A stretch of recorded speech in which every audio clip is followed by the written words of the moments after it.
upon a time, the majority of Australian touring car rounds were held in New South Wales. Oran Park, Amaroo Park, Catalina Park, Bathurst. It seemed like just about every round was held in this part of the country.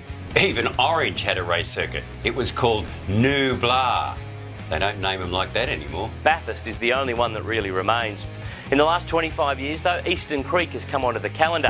I think you'll find it Sydney Motorsport Park, not Eastern Creek.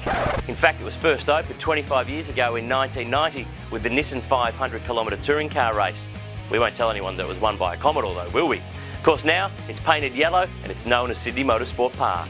When it was first built, Eastern Creek became the home of the Australian Motorcycle Grand Prix and top-line high-level drag racing action. But being the home of Sydney racing has seen SMP undergo a major facelift. The circuit racing facility now has 4 different variations. The Gardner circuit that the V8s will be racing on, the Druitt circuit that the V8s used to go under lights back in '96, the newly constructed Amaroo circuit used for club racing and track days, and then there's the Brabham circuit. It's the full track, but it's only been used for the Muscle Car Masters. I've driven on the new Brabham circuit and I don't like it. I think it's a little bit too tight for racing cars. Not a lot of passing can be done and I think it's a great thing for corporate ride days or whatever, but not to race on. I'd much prefer the normal Eastern Creek layout. Nah, forget that. They should be using the Amaroo bull ring. That would certainly liven things up. It of course would also mean there'd be a lot of carnage, but we love that. I don't think we should be worrying about what track we race on. It's perfect as it is, it's got great history, and it's one of the fastest flowing circuits that we race on, and, for myself, one of the most enjoyable. Sydney Motorsport Park. I mean, it's Sydney. Why wouldn't you love it? Stop bad-mouthing the traffic.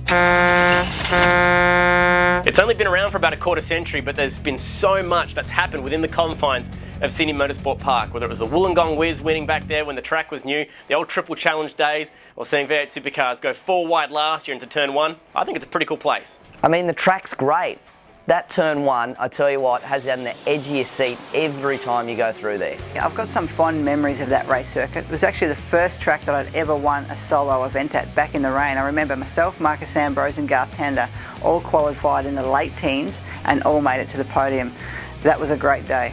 It's come and gone from the calendar with monotonous regularity due to a variety of reasons, but the main one was there was just a running battle between former V8 czar Tony Cochrane and the race organisers. Back in 2008, Cocko actually said the V8s would never race at Eastern Creek ever again. Turns out Cocko wasn't right about everything after all. Enough about the past, let's just worry about the racing, and I reckon we're in for a great weekend.